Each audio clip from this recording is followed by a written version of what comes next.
want you to listen. Then what? Share it. With? Whoever you share with. Whoever you know, the people you're close to.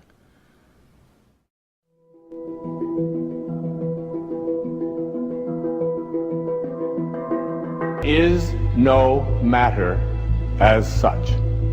All matter originates and exists only by virtue of a force which brings the particle of an atom to vibration and holds this most minute solar system of the atom together.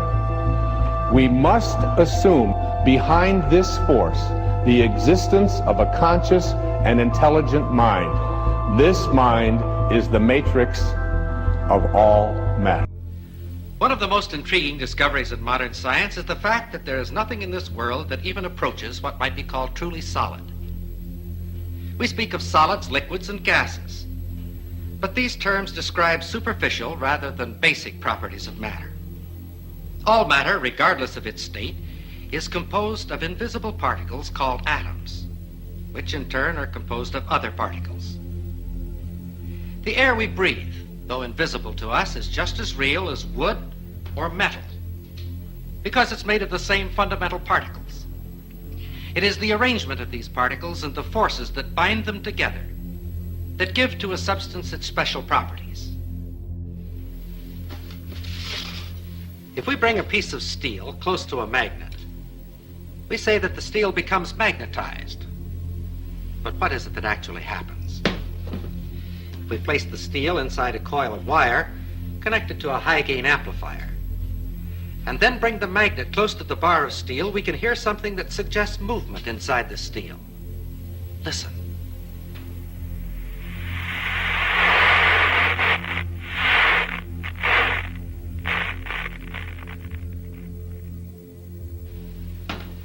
We think of a piece of steel as being solid, and according to our definition, it is a solid. But the popular concept of what makes a solid is certainly a false one. This piece of steel, and any so-called solid substance on this earth, is almost entirely empty space. If we could eliminate the empty space in this piece of steel, all that would remain would be a tiny bit of matter, so small as to be invisible even with a high-power microscope. This concept of almost unlimited empty space within matter is comparatively new, but it is the very cornerstone of our knowledge in this atomic age. Atoms are not solid. Instead, they are tiny solar systems composed of infinitely small particles revolving at tremendous speeds and bound together by enormous forces. And like our solar system, atoms are almost entirely empty space. For the moment, let's forget the forces within the atom. Thinking only of the particles and the empty space around them, science knows no reason why I couldn't take this so-called solid steel bottle and just throw it right on through that wall. Except this, we've tried it and it hasn't worked. If I were to attempt to run through that wall right now, all I'd get for my trouble would be a good-sized lump on the head. But that which would prevent my body passing through the wall would not be a collision of particles, but rather a collision of forces, the same forces that make an atom bomb. And if it were not for these forces, my body could go freely back and forth through that wall, just as though it were not there. It is within the realm of scientific possibility that there could be two worlds coexistent, occupying the same part of space at the same moment of time, each world just as real as the other, with its mountains, valleys, rivers, trees, and people. And that one world could pass freely through the other world, neither world being conscious of the existence of the other world, if you grant just one thing. Atomic forces within the material substance of these two worlds that are not mutually interactive. What do we mean by this? Let's see. Here are two pieces of steel. Their appearance is quite similar, but a magnet will reveal a basic internal difference between the two pieces. This one, of course, is picked up, but this one is unaffected. This piece of steel is non-magnetic, stainless steel. Of course, we all know that other metals, such as brass, aluminum are not affected by the magnet. But a ring made of aluminum is something else. It can be suspended in air by the electromagnetic force of what is actually a transformer.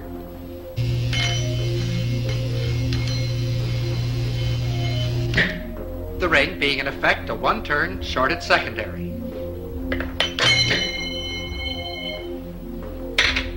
A smaller ring will react even more violently.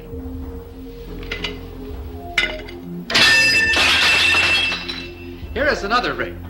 This one made of a material we say is non-conductive. And it is completely unaffected. Here is another example. Several thousand watts of power were involved in that spark.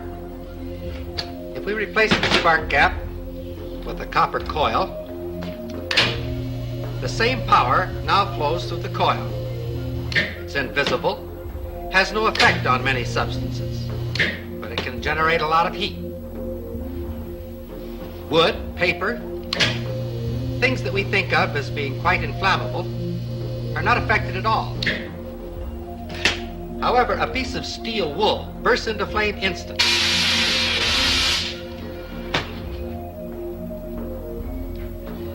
Did you ever fry an egg on a cold stove?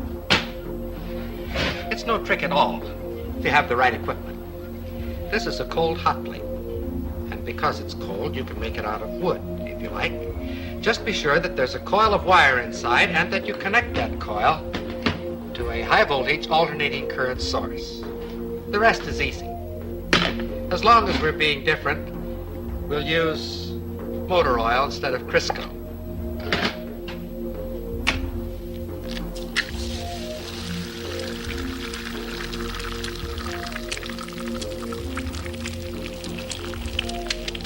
The egg fries very quickly, but the stove remains perfectly cold. In fact, if you wish, just to keep it handy, you can fry your egg on the morning newspaper.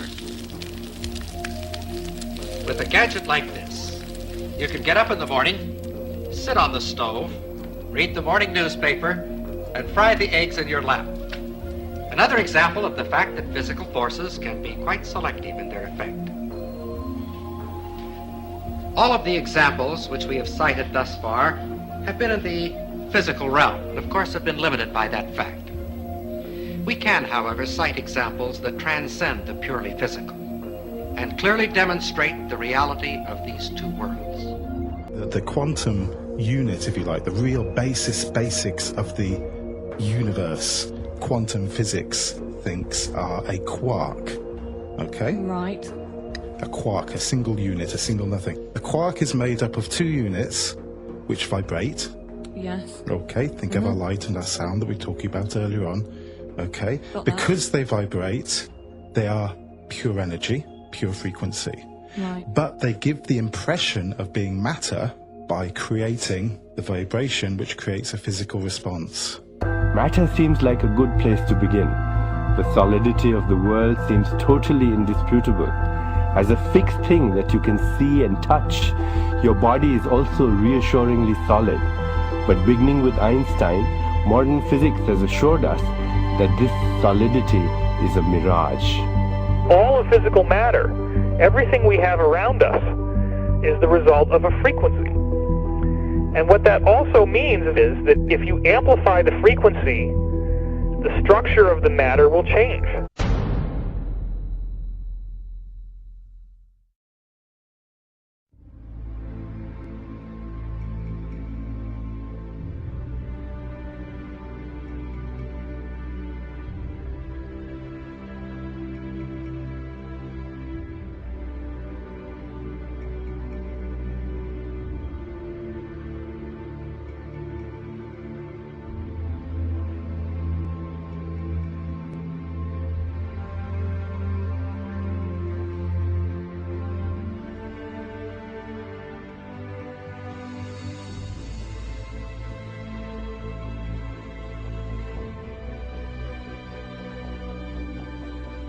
The film you're about to see has no characters, it has no people.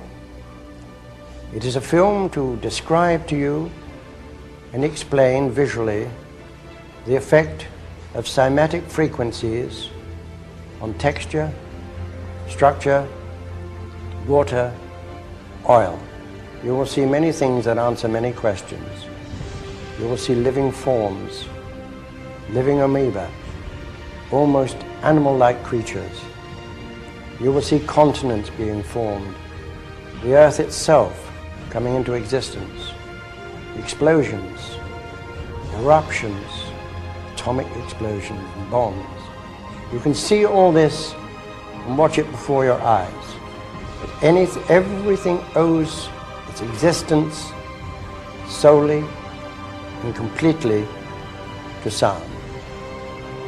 Sound is the factor which holds it together. Sound is the basis of form and shape. In the beginning was the Word, and the Word was God. We are told that this is how the worlds began and how creation took shape. If we put that into the modern idiom and say that into the great voids of space came a sound and matter took shape. Please watch carefully.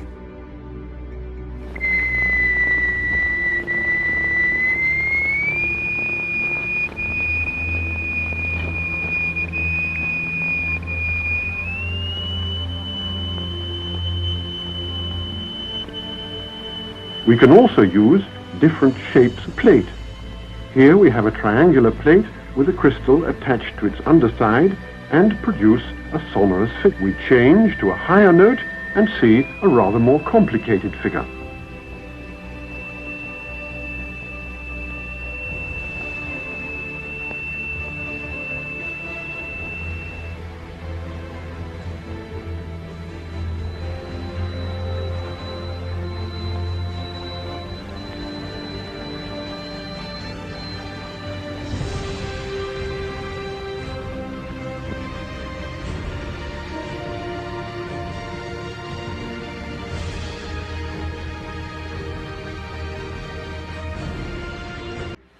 We use sand and lycopodium.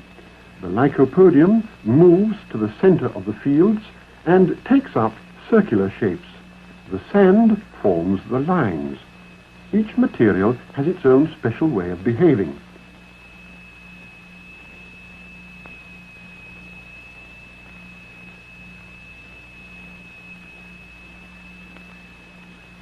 Lycopodium alone, a sonorous figure, transition to a mobile flowing phase,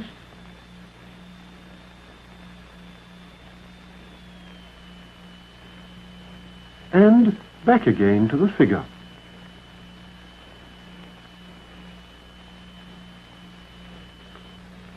The sonorous figures represent stationary waves, but now we can also observe moving waves.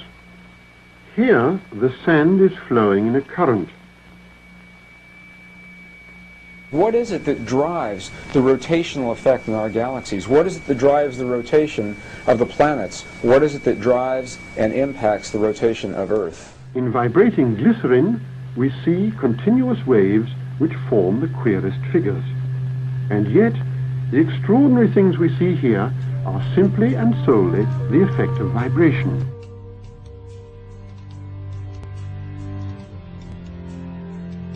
Now, what we've seen up until now are single signals, single frequencies projected into matter. And what you're seeing here now are interference patterns of 2 or more frequencies resulting in a pulse. The pulse of the human heart, the pulse that drives the blood through the veins in your bodies. What is your heart responding to? Where does that pulse come from?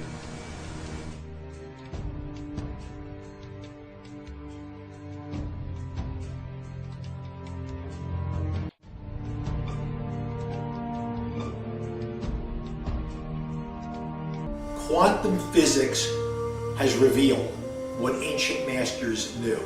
Matter does not exist. The concept of substance arose from the philosophy of Aristotle. And from that concept came science's conception of matter. The fact of the matter is that the substance of the universe is consciousness. Belief that the substance of the universe is matter leads to what I call a fear-greed dichotomy, as people in their quiet desperation attempt to accumulate as many material possessions and riches as possible. In fact, the substance of the universe is consciousness. Therefore, it is behavior that is important.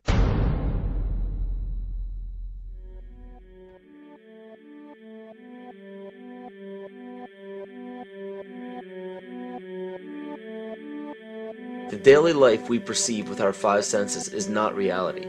Quantum physics has shown that space and time are illusions of perception. Therefore, our bodies cannot truly be a reality if they occupy this space.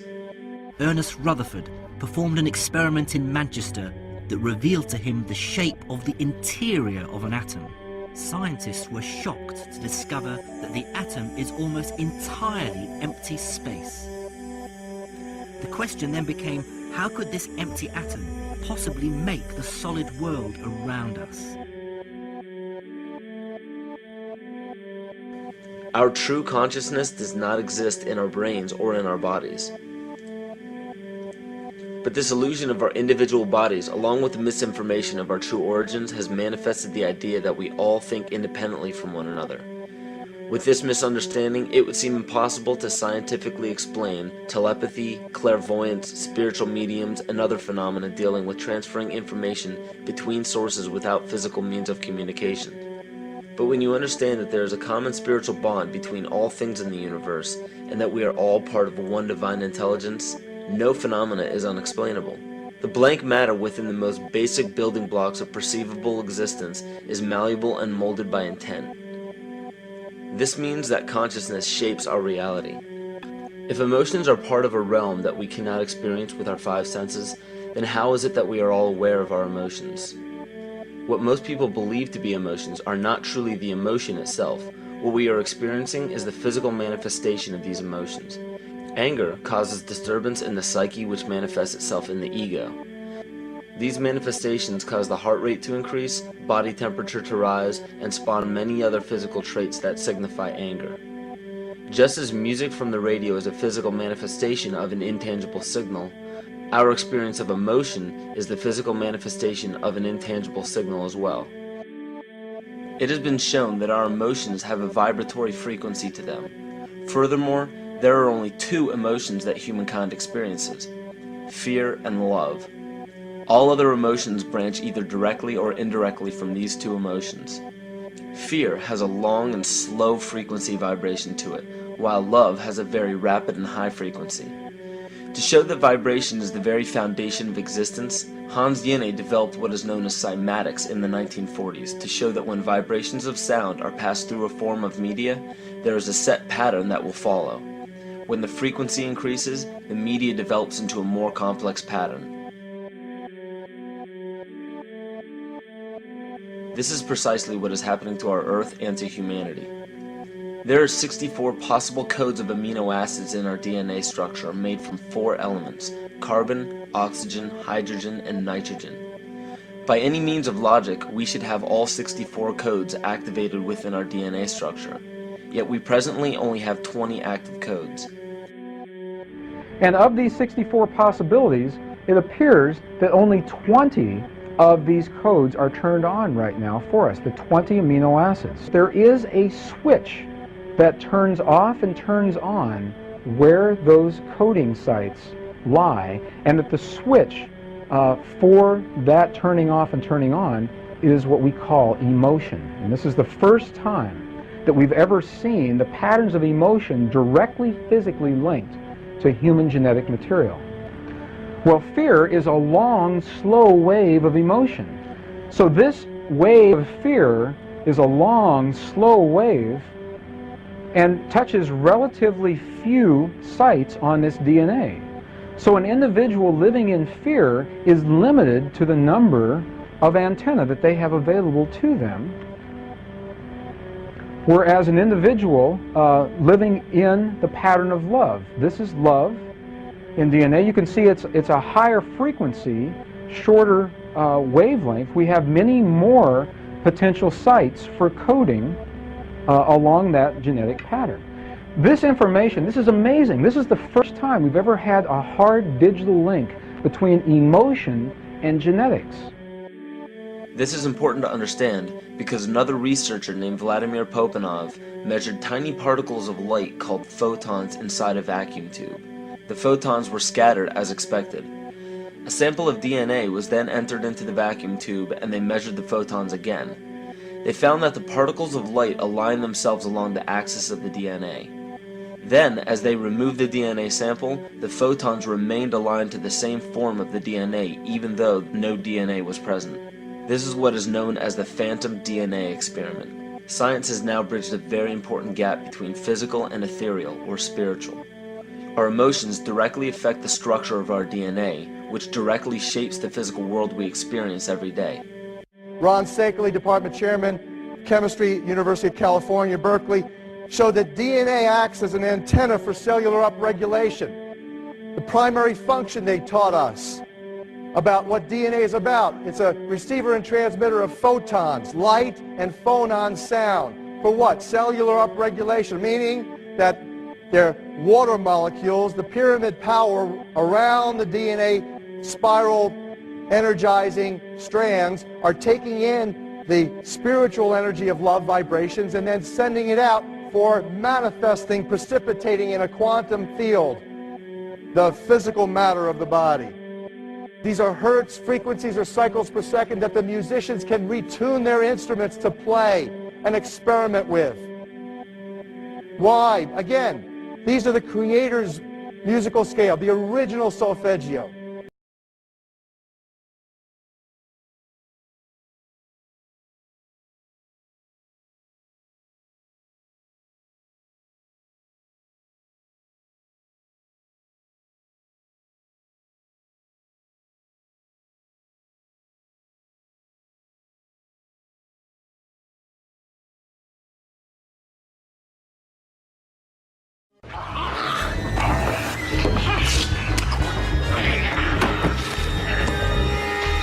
So who is in control? Huh? Are you? Am I? The guards outside? The warden in his office? Yeah? Who's in control? Testing, testing, testing. 1, 2, 3, 4. Dr. Ethan Powell interviewing Dr. Theo Calder. Now, this will be a very simple test. Pass or fail, life or death. You ready, Joe? Now, you write on this paper what I have taken from you. What have you lost? Write it! Write it! Wrong! You never had control. You only thought you had it. An illusion, tapis bourgeois. And what do you control? For sure, huh? The volume in your stereo, the air conditioning in your car? What else? What else? All right. Another chance. You were nervous. Too much pressure. Try again. What have you lost? What did I take? Write it. Write it!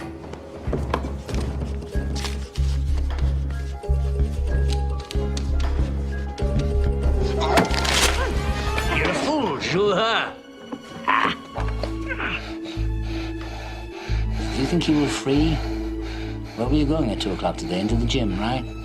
In the morning, your wake-up call. In the middle of the night when you wake up sweating with your heart pounding. What is it that has you all tied up, Juha? Tied up in little knots? Is it ambition? Yeah. You're no mystery to me, boy. I used to be you.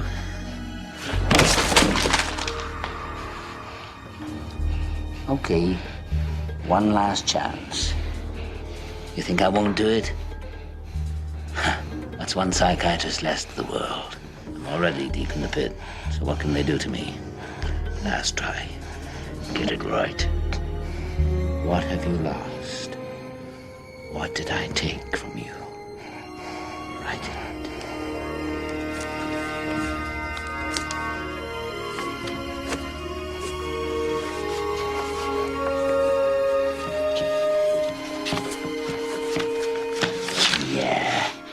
Congratulations.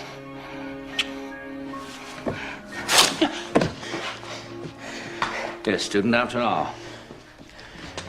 And you've lost nothing but your illusions and a little bit of skin. I want to finish this. Finish what? Telling you what I know. What makes you think what you know is any different than what other people know? I had different teachers.